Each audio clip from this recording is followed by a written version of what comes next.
So one more time, good day to everyone. My name is Artur Slatos. I'm representing company Data Security Solutions as a business development executive.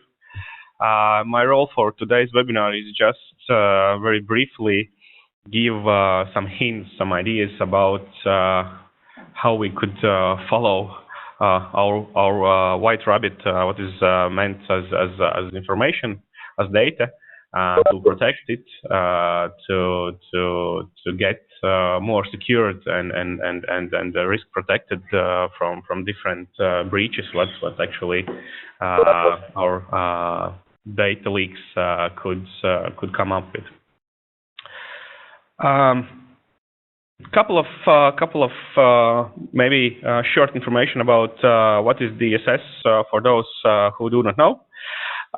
We are data security solutions as a company. We are value-added reseller in Baltic states for delivering quite innovative and best of the breed IT security, cybersecurity solutions to our customers. We also spend a lot of effort in getting delivering newest information regards cyber threats, regards trends, and everything else to the market. So participating in a lot of various events as a host speakers, as a keynote speakers, and also creating our own biggest Baltic events called the DSS IT Sec Days, what's usually happening in October. So just follow our newsletters and you will receive latest information about what will happen this year in October in terms of security events.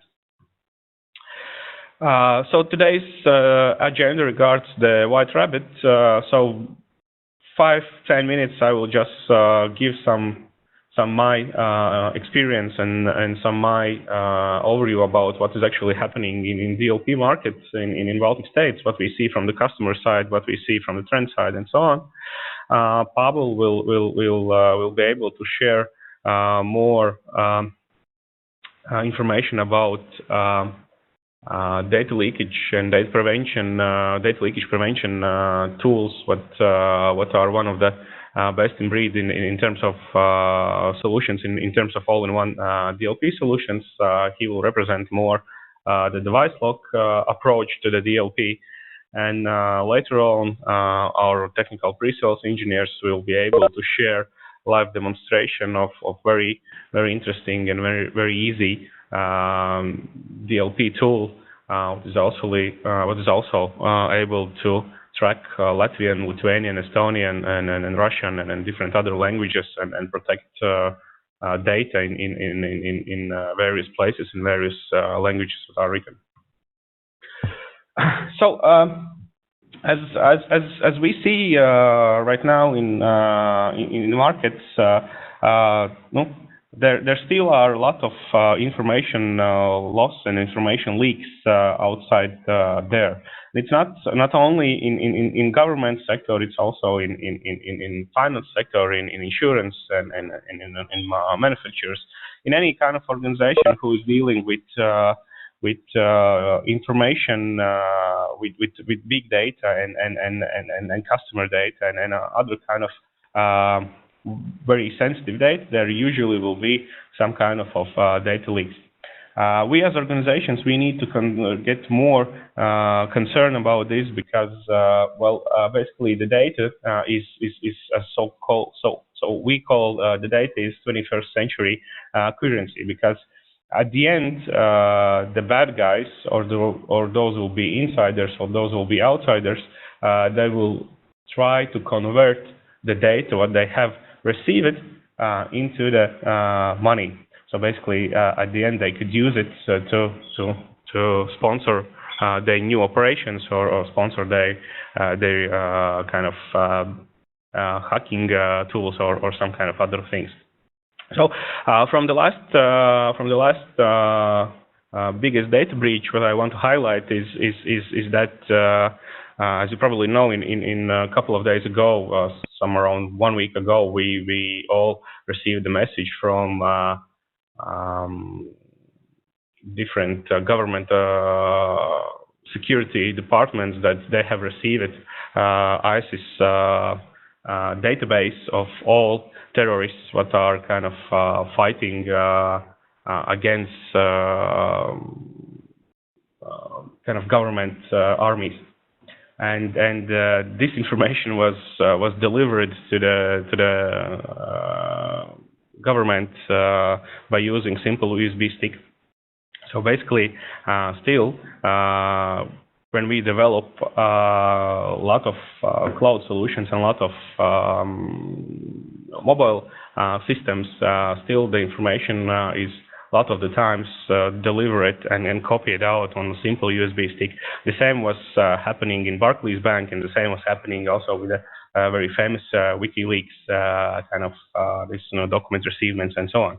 So basically, we need to not only think about the old data breaches, what usually happens via different attached storages to the device or to the network, but we also need right now focus more and more into the cloud solutions and cover this cloud storage and cloud storage protocol protocols to analyze and understand what actually is going there, and how our users and what our users are kind of copying out from our internal networks to the cloud. Maybe this could be our corporate cloud, or maybe this could be private clouds or whatever, but still the information flows, what is going right now into the cloud is amazing big. If we look on the vectors, on data loss vectors, then actually there is not much what is changing. So basically the same emails, the same messaging tools, social medias, web pages, or mobile devices, they are still quite active in terms of information exchange. It's just that right now, as there is more and more tools available for us to use to share the information, then more and more our users are letting different mistakes in terms of sharing this data with colleagues, with partners, or with some friends or something like that. So we as a security department, we definitely need to think about how we could protect ourselves from the cloud side, how we could protect ourselves from the insider side, from the outsider side, and so on. So try to minimize all these risks what could happen with the information leaks. And what we see from our customer side when we talk with them about this trend of data leaks, then we see that usually customers tell that we do not have such kind of problem. And probably more and more this is because of that they actually do not know that they already have this problem, because they do not have information classification in place, they do not have information or data audits in place, so they do not know where the data is, who is accessing the data, who is changing the data, and so on and so on. So there are lots of the questions what is very hard to answer before we start to talk about data loss and data loss prevention system implementations, and that's why we also will share today more info, and then Pavel will show you more detail at how easy and how fast you could analyze all your business customers and business users, their workflow and their approach to the data and how they use it, where the data is stored, how they accessing it, what is actually this data. So basically you will be able to classify it, so you could start to create protection rules for protecting business critical and sensitive data. So you will not have. Sorry for interrupting you. I just want to add that the users can do all the stuff you mentioned before on the fly. Yes, you can classify, you can search, and so on. I will explain it during my part. Sorry, but I just want to say. Yeah, sure. Absolutely right. And this is the a little bit the change that we are trying to deliver to the market, that usually the classification part and data analyze part was usually led on the customer side. So basically, when the DLP vendors came in and told, well, we have a gateway DLP solution, something like that, the classification of the data and business processes should always will be prepared.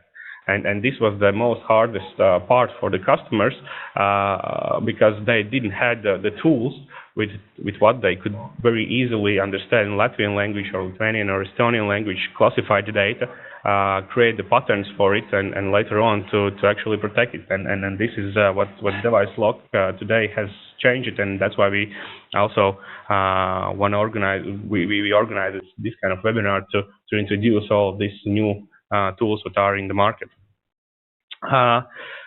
I just wanted also to share our latest success story from one of our customers, what is Citadel Bank, who actually implemented this DLP tools from the Device Lock portfolio, and the main how to say effect from this DLP tool was that they were finally able to classify a lot of PDF documents, a lot of their local created informations what business users was created. They were able to classify all those documents and protect it in very simple and fast way. And this also, if you look in the banking space, that's decreasing the risk of losing customers in private banking sector area, or let's say in enterprise sector area. It's quite important for them. The same way with this DLP tools what we delivered, the bank was able to create very simple rules to also control the data flows what they are sending out to, let's say, finance organizations or to finance ministries where they need to send the reports with the sensitive information inside.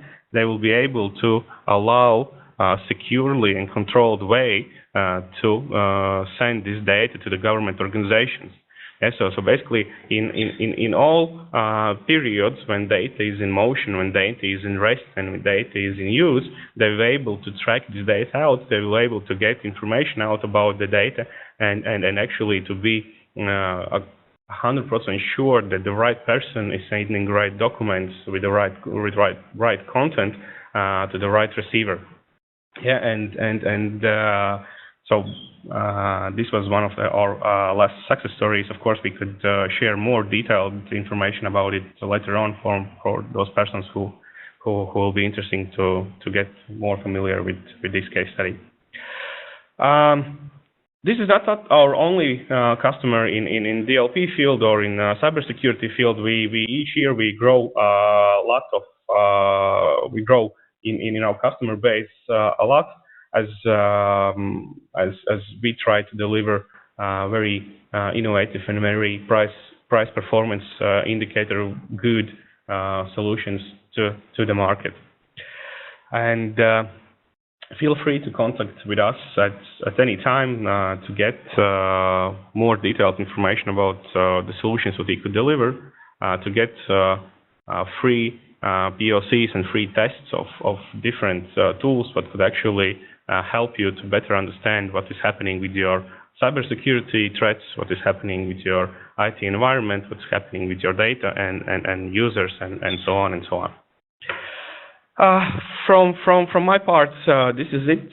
Pavel, you could switch back to your part and maybe show the amazing tools that we are able to deliver to our companies. Yes, thank you, Atos. First of all, I need to tell to everybody that your presentation was pretty, I would say, all-coveraging tool. Yeah, so you was trying to explain what the situation is now, what kind of threats do we have now, and so on. My part is pretty similar comparing to yours, because I will not be pointing fingers on ISIS, on WikiLeaks or other guys. I just want to explain what should you have now already in case of data security? Yeah? So let me show you my screen.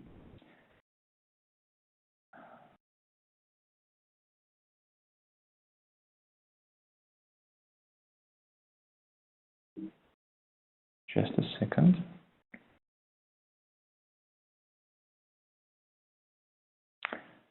Yes, now I'm ready. So, as you can see, now my presentation will be the part of Follow the White DLP Webinar. And let me switch to my first slide. My part calls Black Belt in Data Leakage Prevention. So during my part, I will reveal the main topic of day-to-day security goals, like this: detect and prevent data leakage incidents within a company, and you will understand absolute necessity to accumulate users' activity data, or not even users' activity, but maybe the data with which your users are working from day to day, maybe from 9 to 9. So, and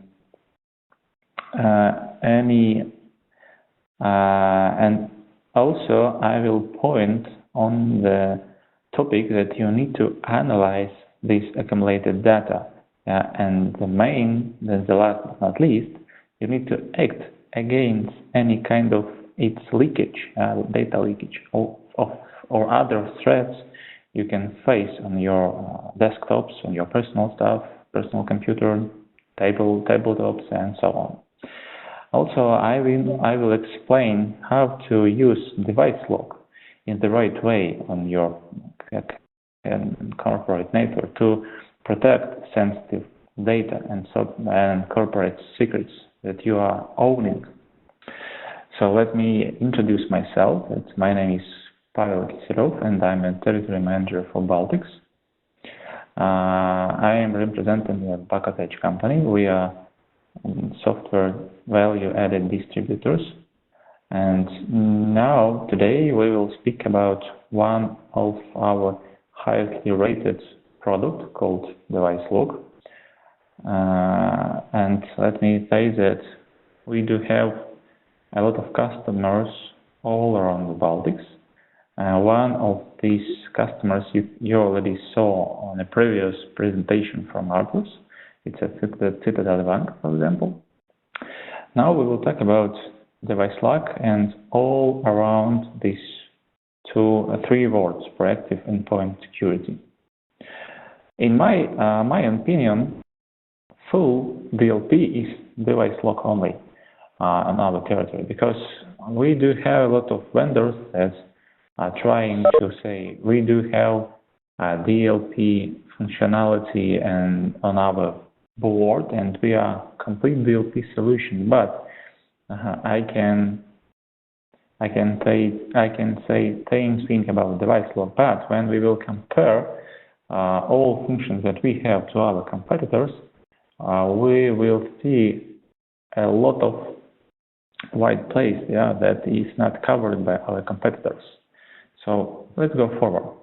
The first topic that I want to point on, it's accumulating users' activity data.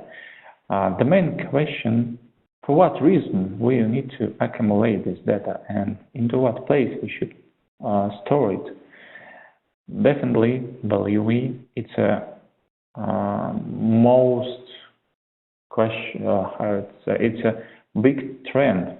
Data accumulating. First of all, let's start from the simple stuff. Everybody, for example, any searching engine inside of the internet is accumulating data. They are storing it, they are classifying it, and so on. And because of this, you can easily search in the internet for any data you need. Without any searching engine in the internet, you will not be able to find nothing. You will say you'll find nothing because it is no classification. Same stuff any company need to follow Because if company, if business or IT administrators have no idea what kind of data they are storing and owning, they can classify it and they can't secure it. So, in other way, you need to accumulate data to understand what you own and what should you secure. Next step is to grant some permissions to users to work with this data. Yes, because in any company you do have different types of data: sensitive, very sensitive, confidential, open data, and so on. And not everybody should have access into it. And even everybody has access to all data, please be aware to manage not to send out this data from your organization, for example. And to do so, you need to have special tools for it. One of the best tools ever on our market is a device log. Yeah, with device log, you can understand what data you own, and you need to, and you're able to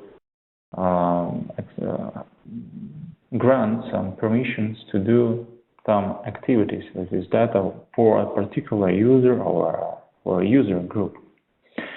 So the main line of this slide is that, guys, you need to know what's happening inside of your network. Not only inside of your network cables, yeah, but you need to know what happens inside of your computers and other devices you are owning. So, as Arthur already mentioned, that we do have data in motion, data in use, and data in rest. So, a good example when data in motion is when data is transferring through any network channel. And nowadays, we need to be able to understand what data is moving and what kind of channels we are using to move it. In opposite way, we need to have a tool to secure this data, or at least know and accumulate what kind of data is moving around, outside, inside, and so on. In case of device log, you can first of all examine, so you can know what data are moving. You can see at least 5 groups on this slide, yeah? Where you can know all about the data. Let me tell you that device log is working on a driver level, so we can have an access to data in unmodified view and condition. So in case of any SSL encryption, or in case of encrypted transaction and so on, you can have access to unencrypted data. So when you will have this access, you can do with this data anything you want. For us, it is no problem to examine data which are you trying to send out via email or any HTTP forms over FTP, Telnet, and other protocols. Let me pay attention that on this screen it is not the full list of protocols, or I don't know, cloud storage providers, instant messaging, and so on. If you are interested in, you can ask us or Arthur or any guys from DSS company, and he will provide you the full list of protocols or program. So I can see a question from our participants. Can you describe how Skype traffic is monitored? Is it possible to block messages with sensitive words? My short answer is yes, we can monitor Skype traffic, but I will not go deep inside how we are doing it. I think that you can ask DSS technical guy to explain you more deeply. Maybe they also can show how it works. You can block messages with sensitive words. You can even, okay, because McAfee, yes, yes, McAfee can do, and DLP can do also, so no problem. Also, you can do a lot of tricks with Skype and others. You can block voicemail, not voicemail, voice calling. You can block file transferring and so on. Yeah, we can do a lot of stuff. Yeah, let's go. Same thing with the cloud storage providers. You can know what kind of data are moving out and what kind of files you are storing on Amazon, Yandex, I don't know, iCloud folders and so on. So let's go on. And I will show you the short slide about data in use.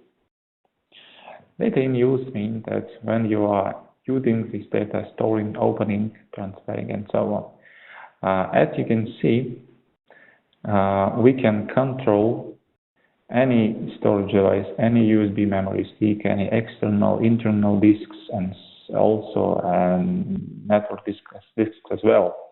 We can control and know what's happening inside of any interface connection, starting from old school LPT1, COM 1, COM 2, and go on to USB, any version, Bluetooth, infrared, if someone is still using it. Also, I hope that during our demo session, we will show you the terminal sessions and virtualization control, how it looks like, how we can manage it, and so on. And regarding printing channels, let me pay your attention that for device log, it's regardless. Is it locally connected printer, is it PDF or any virtual printer, or it's a network printer? For us, it's regardless because we are working on a driver level. We are getting all information from printer spooler, so yeah, we can handle it. Also, we can manage data transfer to and from mobile devices of any modern version. Yeah. Let's go. And the third part is data at rest. And this tool can help you to classify information and show you the whole picture, what data are stored in each PC or server inside of your corporate network. It's like a big scanner who will scan all file, all storages, and will show you the result of the scanning. After that, you will understand what data are stored and where it's stored. Also, you can do some actions after this scanning. If you can see that the extremely classified data, let's say it be I don't know, some secrets, yeah, some your internal secrets, and these data are stored at your reception computer, is in the Office Manager, yeah, and you need to ask yourself, is it eligible to store this kind of data at regular PC of your Office Manager?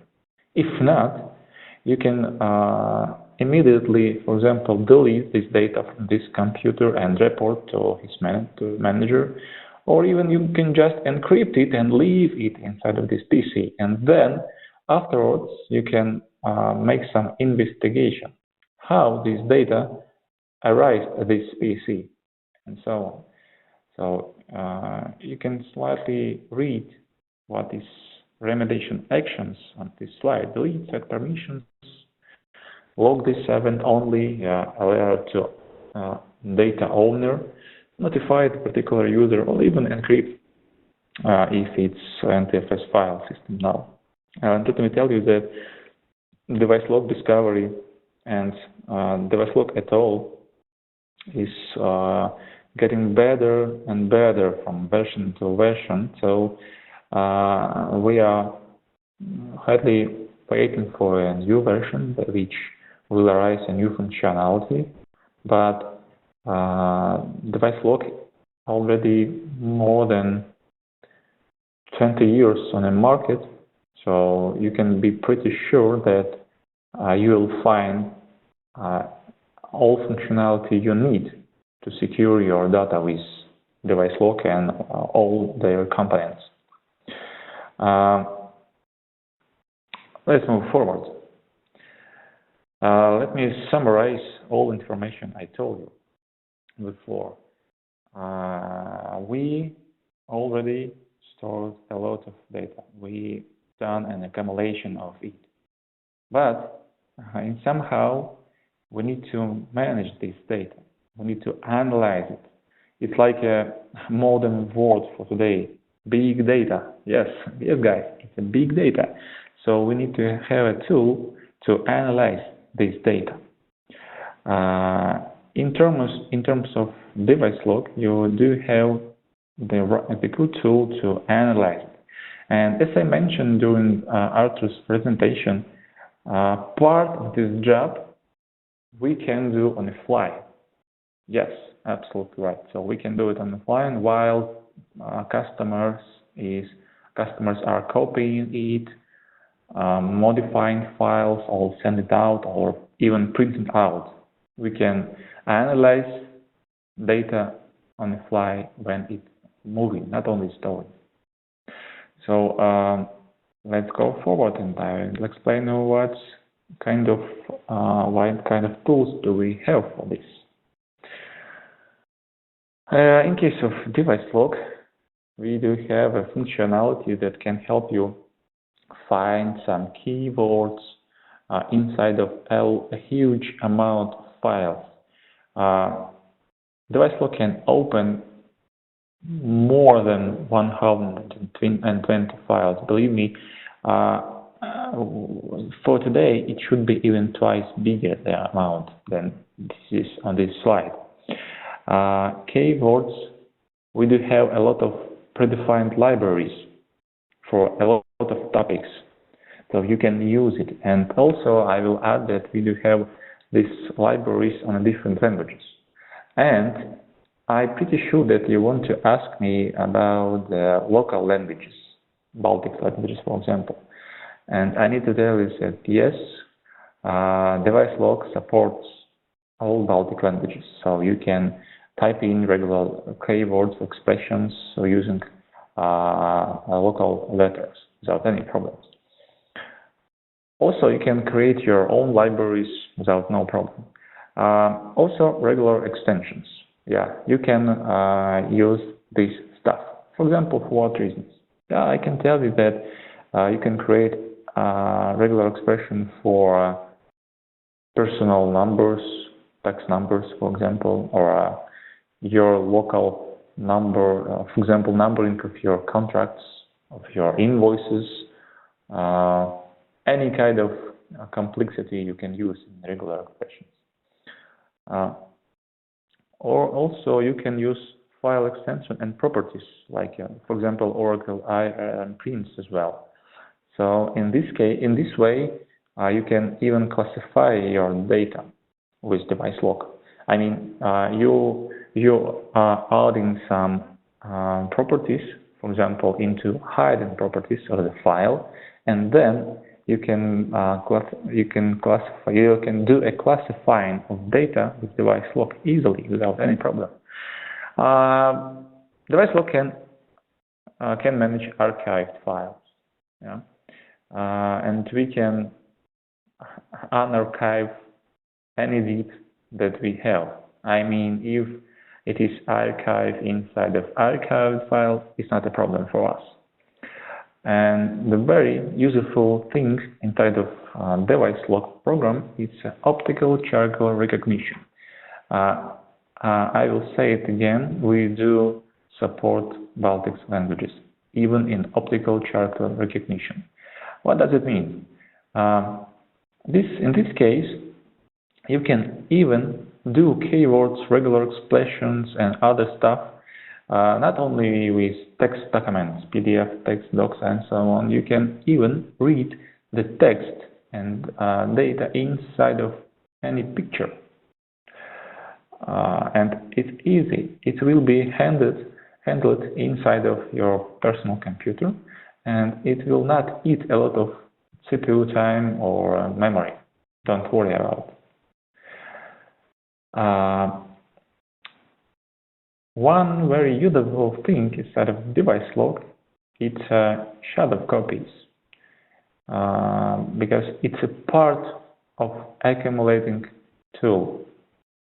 You can accumulate this data inside of SQL database, and afterwards you can manage it not only on the fly but afterwards. If you need to do some research, who send out some particular file, you can use device log to find it out without any problem, and you will know exact username, exact time, date, from what place to what place it was sent out, and so on. Yeah, let's go to a very interesting part of my part of presentation, today's webinar. It's how to act against any kind of data leakage preventions with device log.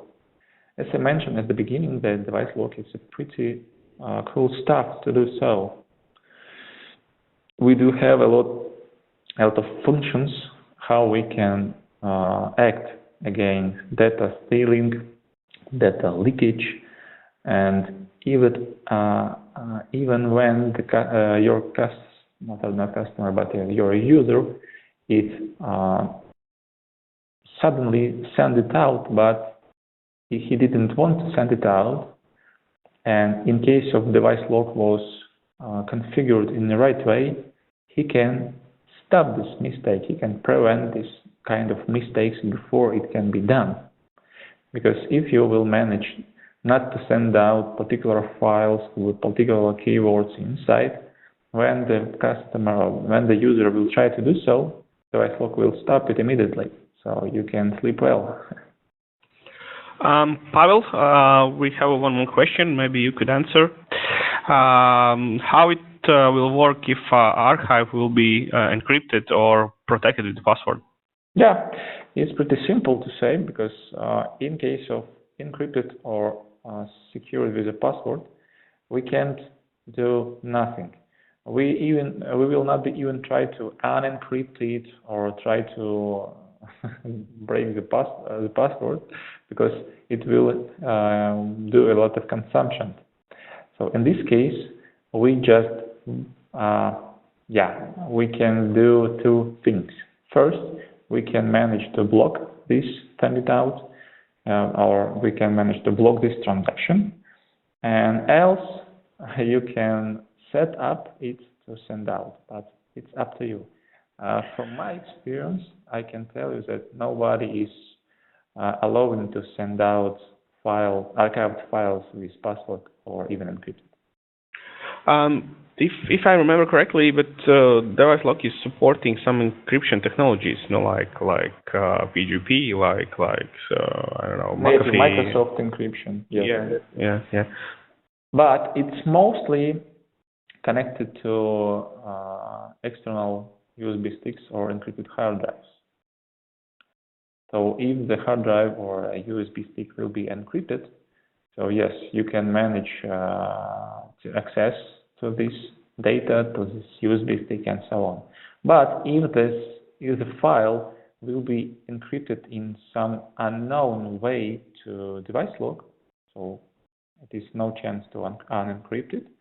In this case, you can choose wherever to send it out or block this transaction. Yeah, I think that we can go on. If you don't mind, if you will have something else to ask, please go on.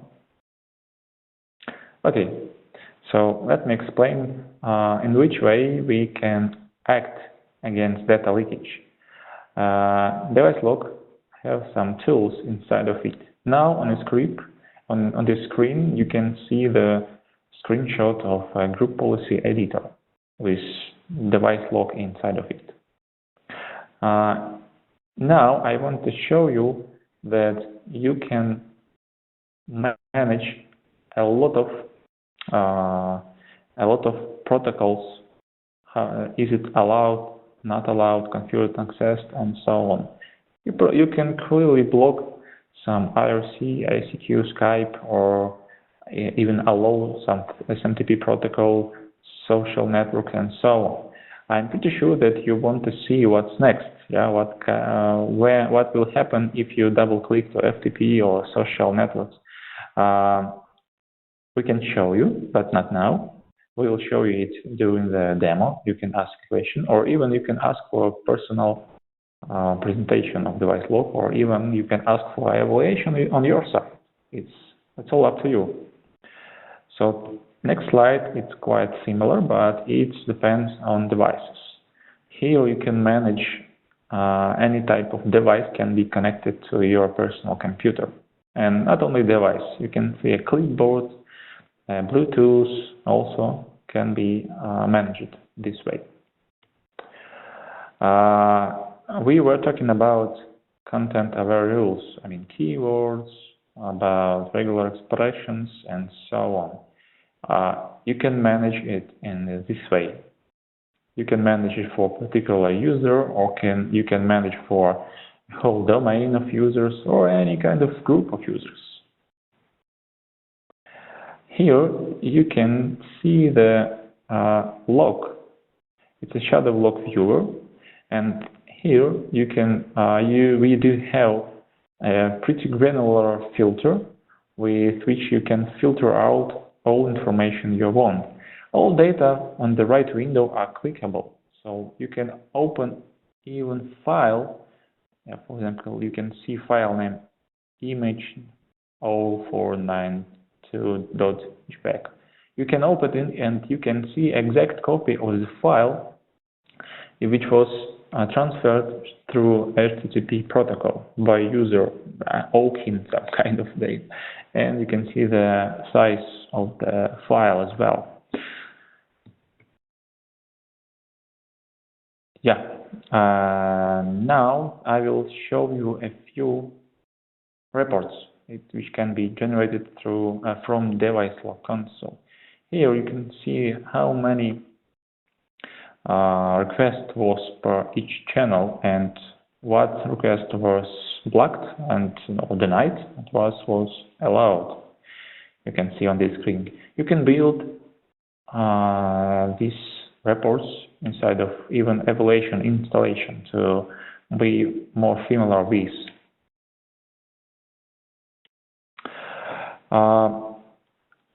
Let me summarize my presentation.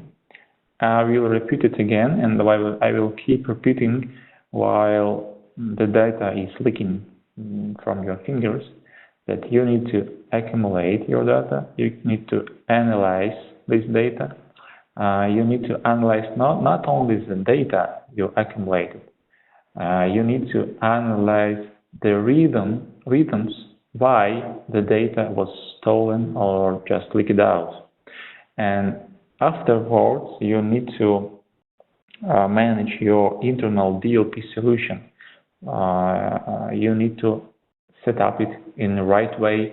You need to tune it from day to day, from month to month, from year to year, according to your requests, according to requests of your business, and only after that, when you will be repeating this circle, accumulate, analyze, tune up your system, accumulate, analyze, tune up. When you will be doing this circuit unstoppably, so you will be doing this process from day to day, your network, your corporate data, your secrets will become more secured. Believe me, I do have a lot of customers who are already using the device log, and they are pretty happy about it. They do not have any problems with tuning it up. They have less problems with stolen data, and even if their users are changing because someone in leaving company, someone new is coming in. After device lock integration, they can stop data copying data out before people or some kind of user will leave your company. Because as mentioned, Arthur, a lot of data leakage happens now even through old school USB stick. Yeah, I can tell you that, for example, I don't know, maybe 5-10 years ago, it was CD or DVD on a list, yeah, of data leakage sources. But for now, I even don't have any CD or DVD drive inside of my PC. Maybe soon we will have no connection port to connect external data, but now it's very actual. Okay, I'm able to pass the presenter role to Arthur. So hello everyone, can you hear me? Yes, I can hear you well. I hope other guys as well.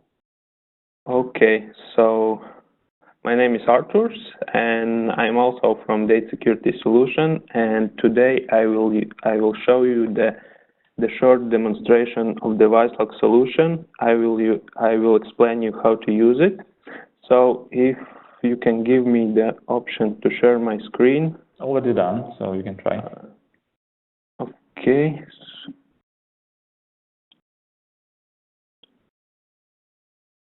So guys, thank you for your time. I'm leaving you, and Arthur, you are the main.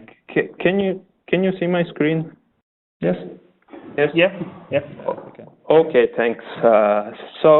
As Pavel already explained a bit information about device lock, I will go just straight ahead and show you the device lock possibilities, how we can control, for example, protocols, how we can use, for example, one of the latest device lock module called Discovery Server.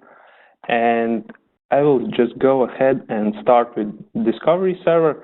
So basically, Discovery Server lets us scan our network computers and, for example, find the sensitive information which are located on these machines.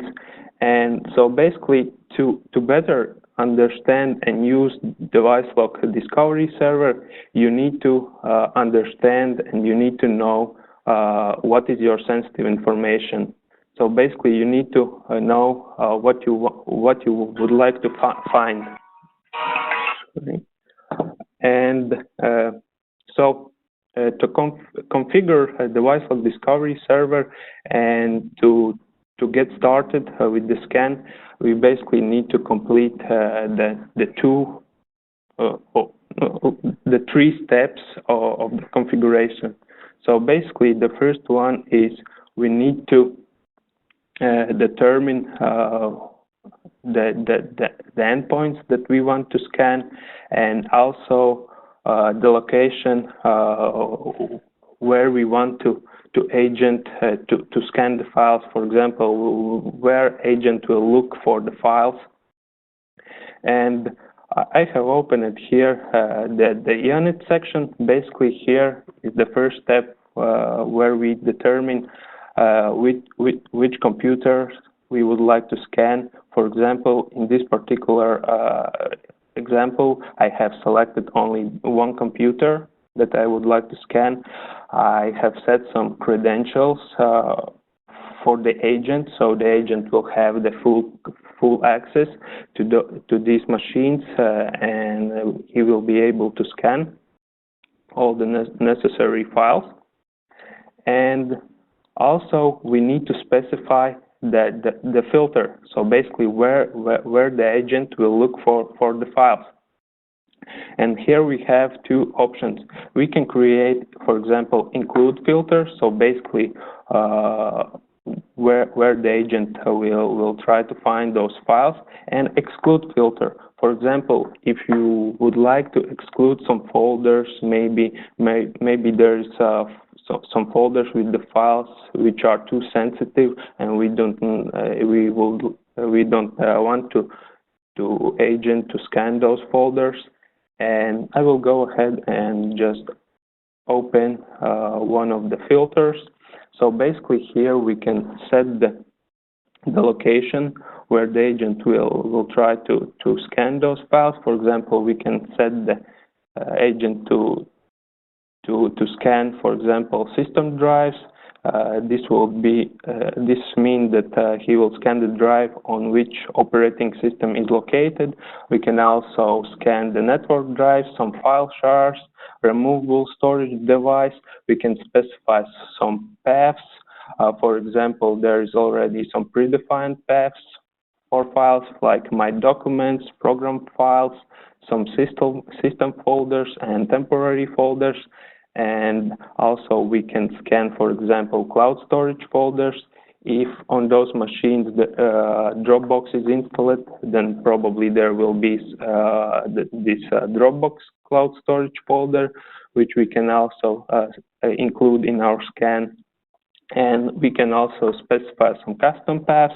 Like in this example, I have specified the custom paths for D drive, and also I have checked it to include all the subfolders for this drive.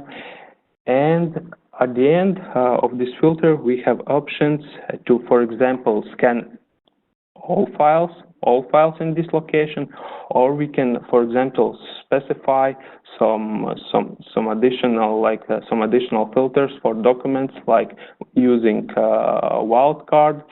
We can specify, for example, to scan only documents, PDFs, XLS, and so on. So we can use every document extension here. Or we can, for example, also set the time frame. For example, scan only documents that have been modified between, for example, in the particular time period. We can specify how big a file needs to be to be included in this scan. We can also scan the hidden files, system files, etc. So at the end of this, we need to specify if device lock discovery agent will be automatically installed on those machines, because a discovery agent is separate from device lock agent. So basically, device lock agent, it's called the device lock service, which basically also includes discovery agent in it. But if for some reasons on some endpoints there is no device lock agent, we can install the separate, for example, agent called discovery agent. And for example, after he did the scan, we can remove it automatically without leaving any trace of the agent.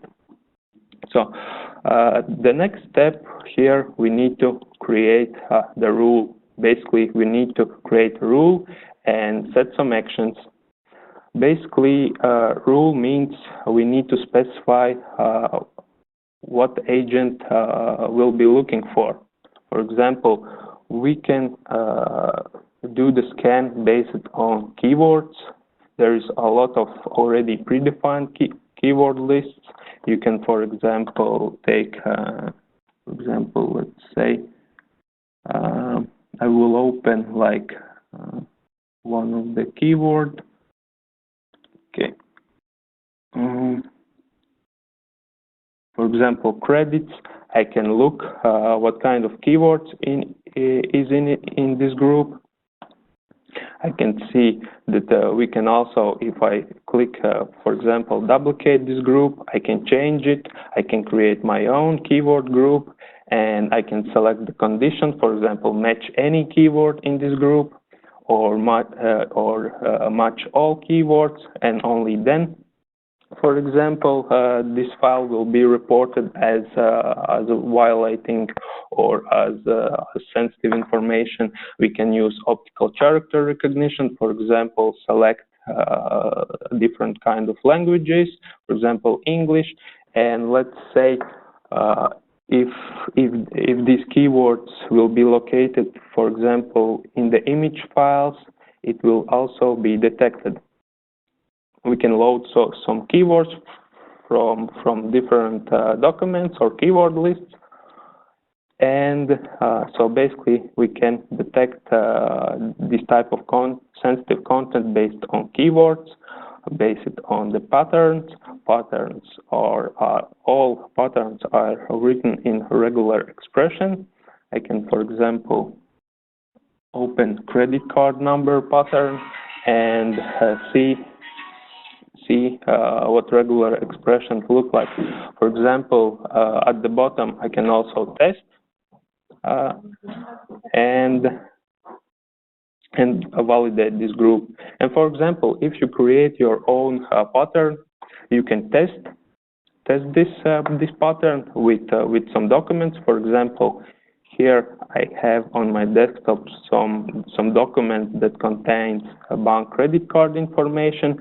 I can open, and as you can see, this, for example, this pattern matched this document. So basically, this document contains the credit card number. And we can also, let's say, we can also combine, for example, together keywords, patterns, document properties together in a one big complex rule. For example, like this one at the bottom, I have, let's say, I will just go and change. Sorry, I go to complex. I will locate my custom-made complex group, which basically consists of two content groups. For example, one is a keyword group, which is basically a group of keywords which consist of some keywords that are confidential. And the second one is a credit card number pattern. And basically, I have combined these two groups in a one complex, and between them there is options to change, for example, or use and.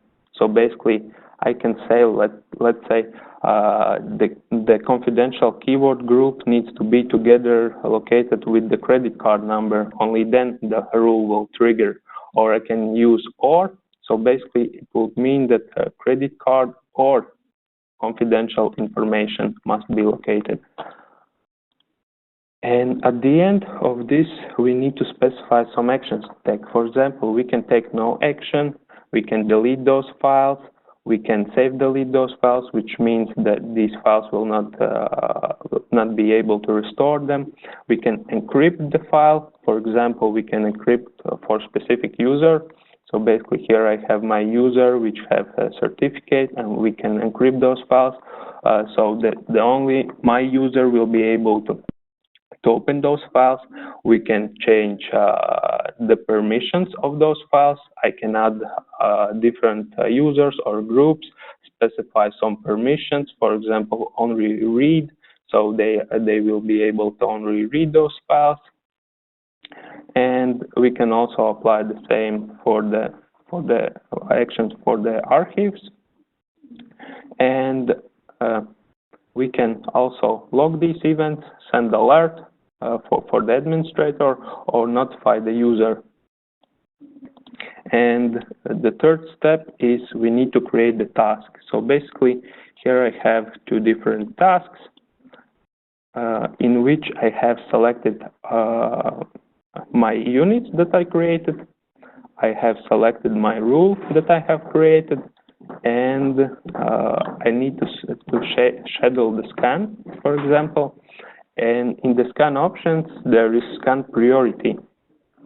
So basically, we can determine how much resources agent will consume when the scan is scheduled. For example, if I select below normal, the probably user will not even notice the impact that his files being scanned.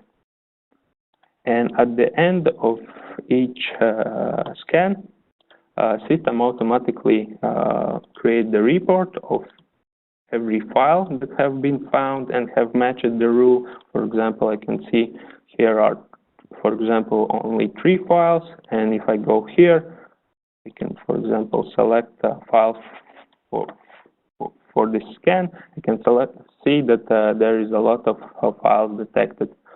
And let me just go back and, for example, from here, I can see there is one log. I can open this log and I can see that, for example, date time. I can see the location where it was where this file was located. I can see the action which was taken. I can see reason why this log triggered, and pretty much here it is everything. I cannot open these files from here, but for example, if these files have been transmitted over the network and I have set the shadowing, I can later, for example, see those files. I can go to Shadow Log Viewer.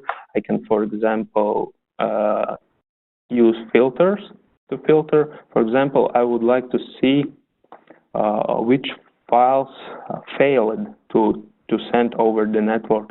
For example, here I can see that some files, outgoing files, for example, file name was credit card test document, and for example, user tried to send it over the Facebook.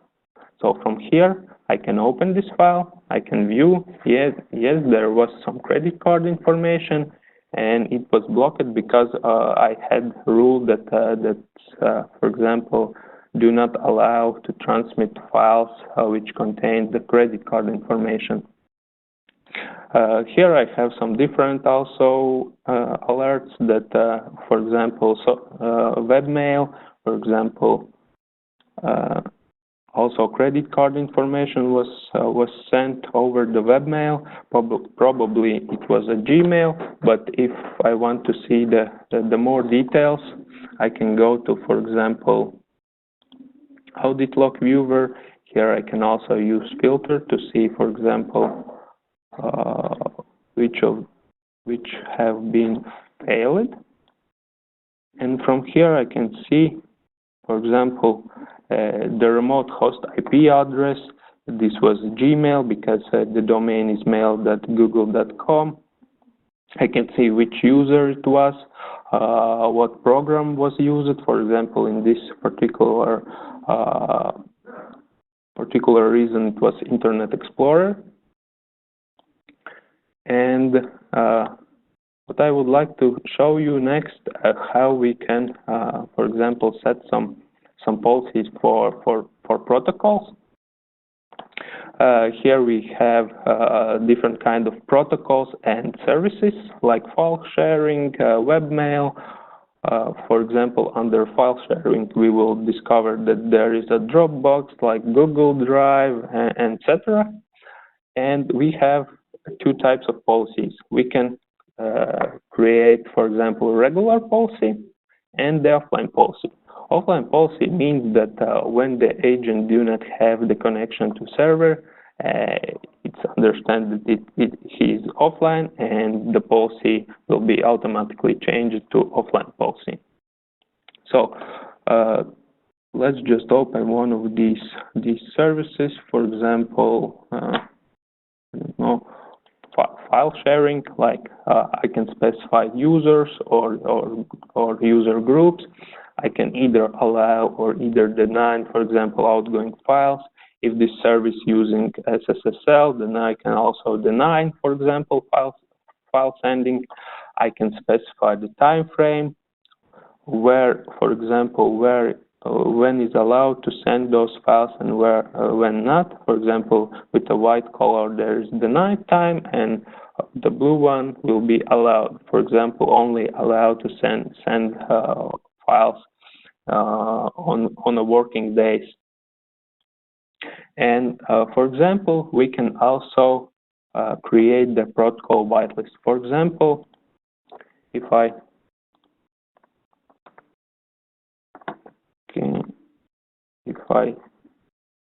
choose my user, I can, for example, say that all the file sharing service is denied except, for example, Dropbox.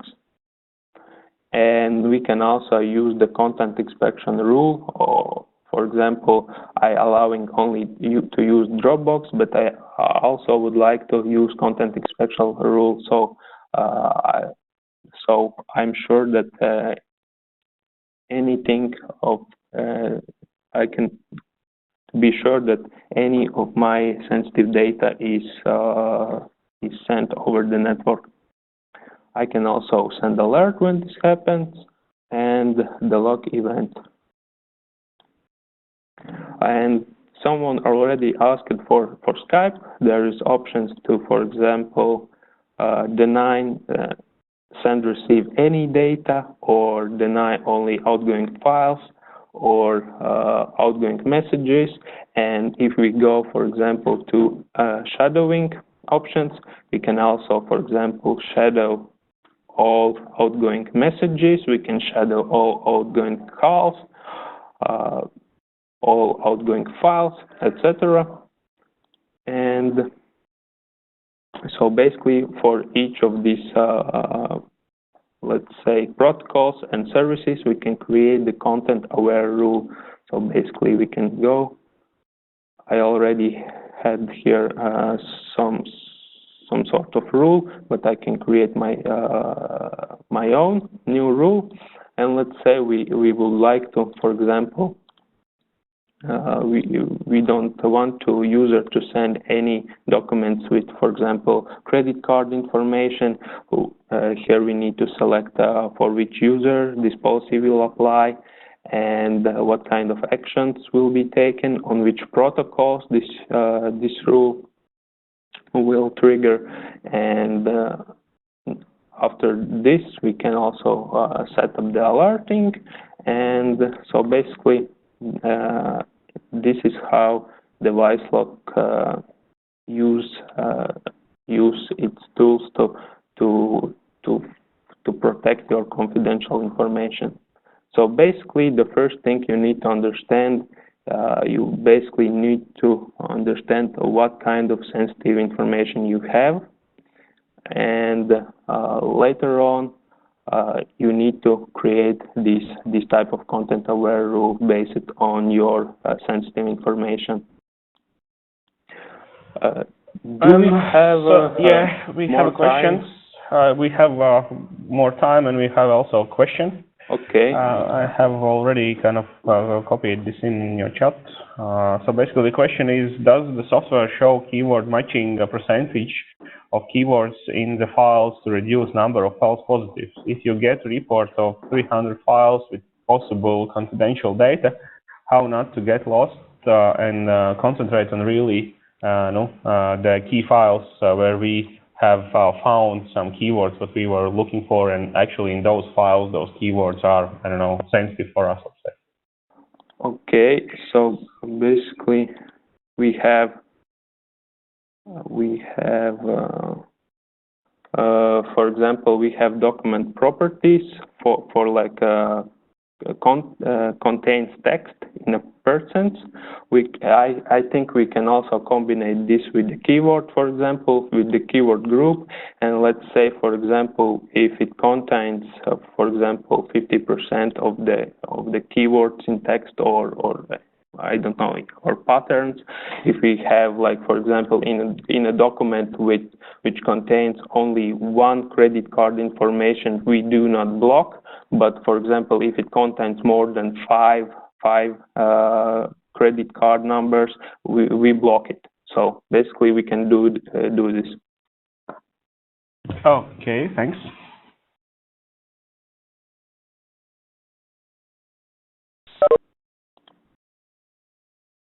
So, any more questions? I think not now. So you can continue. So how much time we have left? And maybe someone have some I don't know, something that they would like to see. For example, I can show you some how it works. For example, I have already set the rules, for example, to block the documents which contains credit card information for the Gmail. And for example, I can show you how this is being blocked by device lock. For example, here I have the same, for example, document, credit card test. And if user, for example, tries to upload it, it will be blocked. So you can see you don't have permissions to send data, and this document does not even get uploaded. But if I would like to send any other document that do not contain the credit card information, for example, here I have some test document. I will show you later what's inside in this test. So basically, I am able to upload it, and later I can also send. And the same goes for example, for the text that we enter here. For example, if I would like to enter credit card information, but in this reason I do not have this policy set up, but it works in the similar way. So basically, if I enter here some credit card information, and if message contains credit card information, it will be blocked, for example. And so we do not control only files; we control all messages, the protocol. So here you can see, for example, this test file. It contains some sentence, put some information, but the other one was credit card test. So basically, it contains the credit card for samples. So basically, because this rule had the pattern based on the credit card, this file was blocked.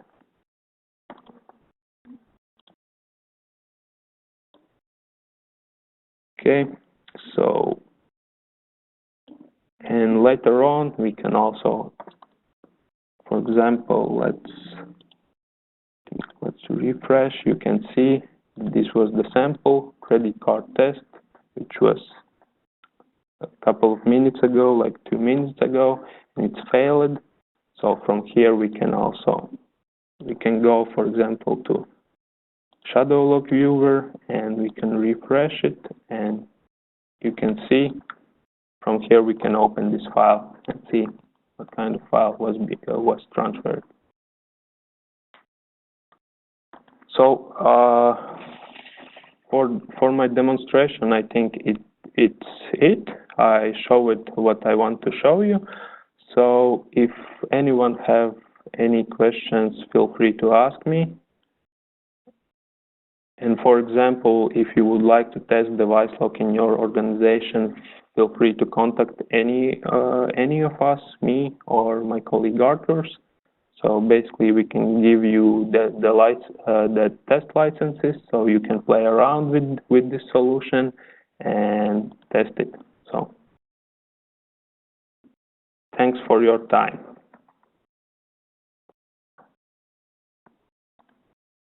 Pavel, are you here? Yes, I'm here. Yes, thank you, Arthur, for your demonstration. I hope everybody enjoyed it. And again, if you have questions, you can ask directly to DSS. Any kind of question, technicals or regarding the sorry, one more question. What happens if I replace all credit card number data files this way? 0 with O, 1 with L, 3 with E, and so on. Is it smart enough? I will paste you the question. Maybe we will read it in one sense. So I think that if we kind of this is like coding. So basically, if we change the numbers with letters. Actually, yeah, you can do it because, for example, we detect this type of content with the pattern. So basically, if you change something in a credit card, basically you will be able to send this kind of information. But let me add, yes, it will work for, I don't know, not a big bunch of data. Yeah, you can manually change this. But in case of big amount or a huge amount of credit card numbers, it is not so simple to do. So that's why I think it's not even visible. Yeah, and just to add, in the market there is right now very deep kind of development for the future. What right now various DLP vendors are talking about, it's more linguistic analysis for the content. But such kind of solutions in the market maybe will be visible in terms of 3 or 5 years, because right now the linguistic analysis is only in let's say starting phases, and it's maybe not working so good. When device lock in future will have such kind of linguistic analysis tool, then we will be able to track this down. So basically there will be no difference how you type the number. You can type the number with the words like 1 or 2 or 3, or you can type the number with the numbers, with the mathematic numbers like 1, 2, 3, or Roman numbers or something like that. But as Pavel told, if we want to take out from the company a huge amount of data, because later on we will need to use this data. So this means we want to sell this data, or we want to use this data for our new employer or something like that. We will never take 1 or 2 or 3 or 4 credit card data. We will talk about thousands and thousands of such kind of data rows. Then let me add one more thing, that in case of credit card numbers, you need not only credit card numbers, you need other information as well. So even if you will change the numbers to letters in some way, you can't hide the family names, other identifications, and so on. Yeah. Sorry, Atros, you can go on. Yeah, sure. But anyway, as we mentioned before, we will do the logging of any file who is leaving the organization. We will be able to fully shadow the file to later on open it up. And when we will do the log analyze, and we will open up the file, and we will see that there is numbers changed to letters and something like that, we will be able just to create another rule, yes, with the pattern, what states that the numbers could be also, letters or first part of the letters and so on. So then the next time we can use it with regular expressions. Yeah, or something like that, and then we will have all forensic information regards who was taking this file, what level he sent it out, this was network or this was, some kind of attached device. We will have actual copy of the file. We will be able to kind of go to our security department or go to, HR department and ask to kind of, cancel agreement with this employee and send him to, police and take other legal actions to deal with such information leaks. Yes, and when it will happen, the customer will make an investigation, and especially he needs to do it more officially. So every employer should know about this stuff. This situation, and when other guys will know about it, they will not do the same stuff in the same way next time. They will be thinking about, do I need some problems? No, so I will not do the stuff. Yeah, absolutely right. So anyway, guys, we will not take more of your time. So basically, if you have any kind of questions, you want to do free information or data audits to allocate the data, to understand where it is, to maybe understand if you need such kind of tools or not, and then to have more deeper overview about your data flows, feel free to contact us. We will be able to do the POC to show how the data discovery tools is working, how the content awareness tools are working, and so on. And then later on you will understand how easy it is, and how actually this is also not so high. There are not so high costs for such tools to later on implement in your environment.